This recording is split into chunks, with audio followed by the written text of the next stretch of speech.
Otakus and Geeks.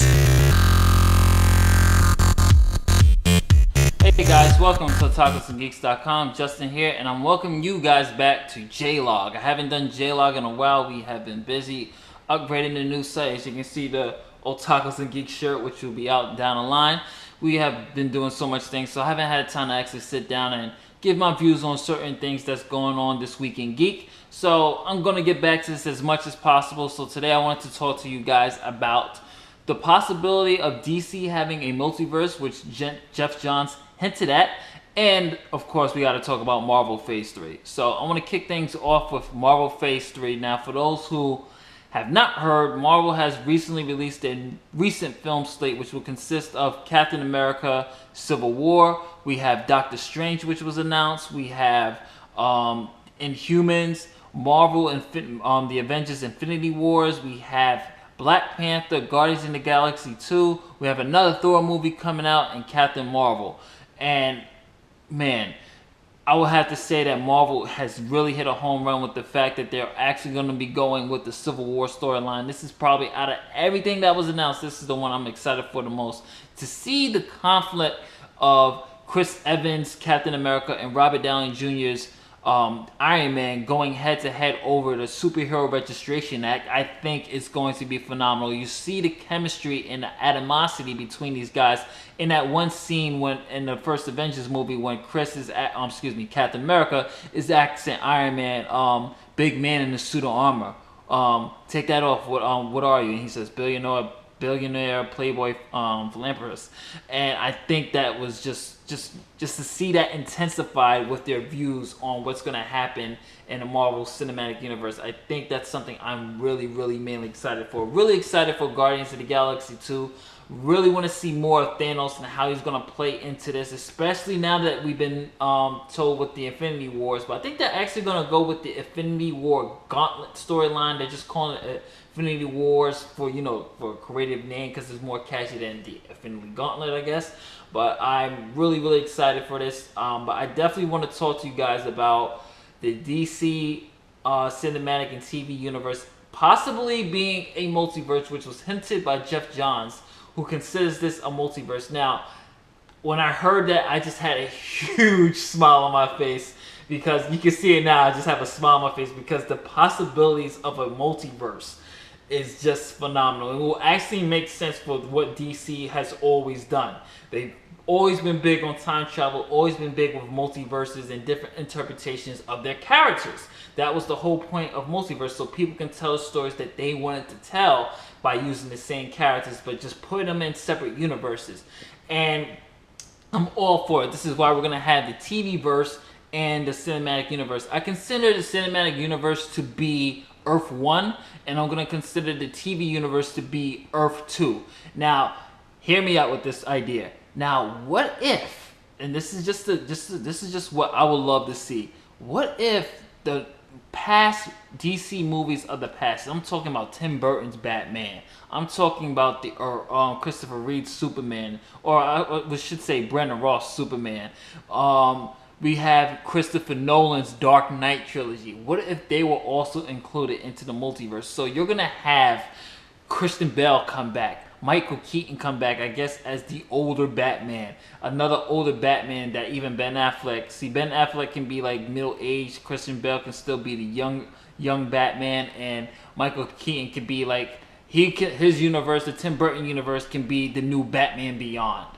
And they just combine all these universes, all these film universes into one cohesive storyline. I think I would just flip out if that actually ever happened. So you'll have Bale, Keaton coming back. Yeah, put even Adam West's interpretation as Batman in there for one big crisis storyline. So you have everybody coming back for one big last hurrah. I would love to see that for the multiverse. I want to talk a little bit about the advantages of the DC multiverse, opposed to Marvel's continuity of connecting everything. The advantages of the multiverse, and I think this is, I will love my fellow DC fans to understand this, is that you will have more chances to tell stories without limitations, you guys. Think about it. the Flash TV show, if it's connected to the Man of Steel universe, there's going to be certain stories he won't be able to tell because he has to abide by the rules of the cinematic universe. This is a big problem Agents of S.H.I.E.L.D. had in this first season. They basically had to wait. It didn't really start getting good until The Winter Soldier came out, when Hydra took over S.H.I.E.L.D. and S.H.I.E.L.D. was compromised. That's when the Agents of S.H.I.E.L.D. started picking up, because you start to find out what happens afterwards and what happened between what's going on in the situations, how Coulson was dealing with that. Having these things connected, you have to have, and I think this is one of the big problems director Edgar Whitehead, I said Edgar. Okay, there you go. Edgar Whitehead was with Ant-Man, is the fact that he wanted to tell his own Ant-Man story, but he had to abide by the rules of the cinematic universe, which he had no creative control, no creative freedom, so he left. DC, you need to pick this guy up for something. Seriously, you need to. He did one of the best superhero movies, which is Scott Pilgrim. DC, if you're watching this video, you need to go get that guy, knock on the door, have him do Booster Gold or somebody. This guy needs to be picked up for a superhero film. Anyway, that's just my plea.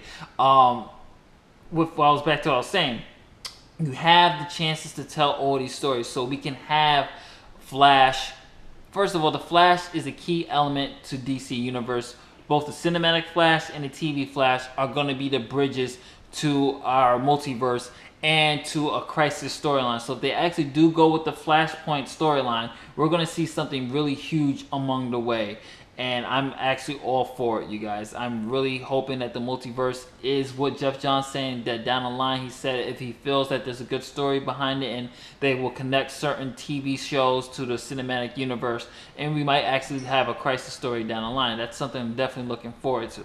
I just had to talk about a little bit about Black Panther and the person they chose. When I first heard that Chad was going to be Black Panther, my initial reaction was this: fuck! Why? Because I had him picked to play Jon Stewart for the Green Lantern reboot if they were going to go with Jon Stewart. But honestly, Jon Stewart is not that as well fleshed out characterization-wise as the Black Panther is. So I'm really happy that Marvel has seen this guy's talents. If you've never seen any of his movies, 42 or Get Him Up as James Brown, this man is phenomenal. He can hold a movie. He's very versatile with his acting.